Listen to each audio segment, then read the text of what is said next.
Olá, professor Márcio Juliano, de volta aqui para falar sobre a disciplina Ensino da História da Cultura Afro-Brasileira, Africana e Indígena. Nessa etapa do seu estudo, você vai aprender sobre as questões legais e legislativas sobre o ensino étnico-racial. E como nós vamos tratar da questão legislativa, legal, a gente vai falar bastante de lei. Então você tem que se acostumar, pelo menos nessa etapa aqui, a alguns números de leis e decretos e o conteúdo dessas leis e desses decretos, né? O importante é falar que muitos nomes da história brasileira, né, que eram afrodescendentes ou indígenas, eles não são tratados no ambiente escolar e por conta disso foi necessário criar toda essa legislação para que essas pessoas não só fossem reconhecidas, mas que as contribuições dessas pessoas aí fossem creditadas para elas. E aí a gente tem nomes aí como o Milton Santos, a Benedita da Silva, o Abdias Nascimento, o Kabengele Mulanga, enfim, a escritora Carolina de Jesus, são nomes aí que contribuíram bastante ou com a cultura, ou com a parte de livros, a parte de legislação, a parte política, com a cultura brasileira, e isso não é ensinado, não era ensinado na escola.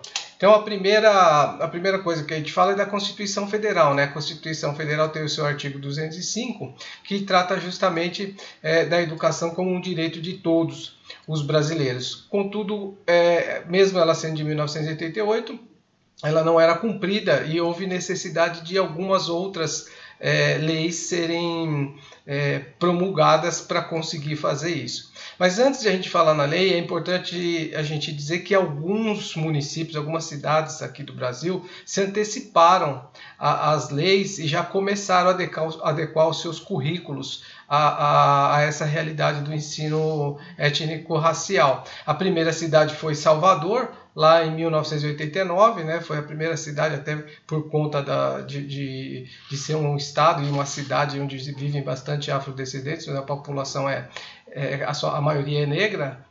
Então foi a primeira cidade aí que se adequou o currículo para essa nova realidade. Depois veio Belo Horizonte, Porto Alegre, Diadema na Grande São Paulo, Aracaju, Belém, e até chegar aí na Lei 10.639 de janeiro de 2003, que essa Lei 10.639, ela obriga o ensino das relações étnico-raciais nas escolas, em todos os níveis de ensino, fundamental, médio e superior.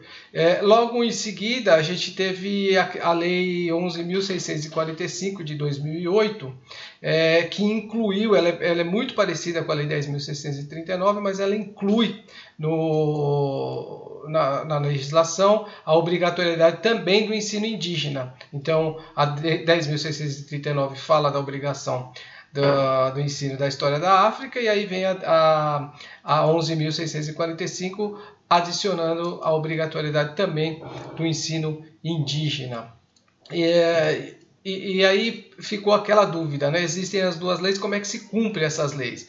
Então, se criou uma diretriz, que foi a diretriz de base da educação étnico-racial, e essa diretriz acabou orientando todo o ensino, dando os parâmetros e os conteúdos programáticos, definindo os conteúdos programáticos que deveriam ser ensinados nas escolas em qualquer um dos níveis de ensino, né? Mais uma vez, fundamental, médio e superior.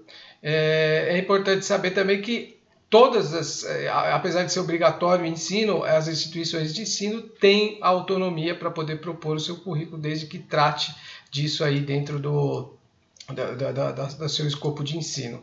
E todas essas diretrizes saem de um parecer que foi formulado por pessoas notórias e reconhecidas, com contribuições reconhecidas nos estudos afro-brasileiros, né? Foi o parecer do Conselho Nacional da Educação, o 03 de 2004.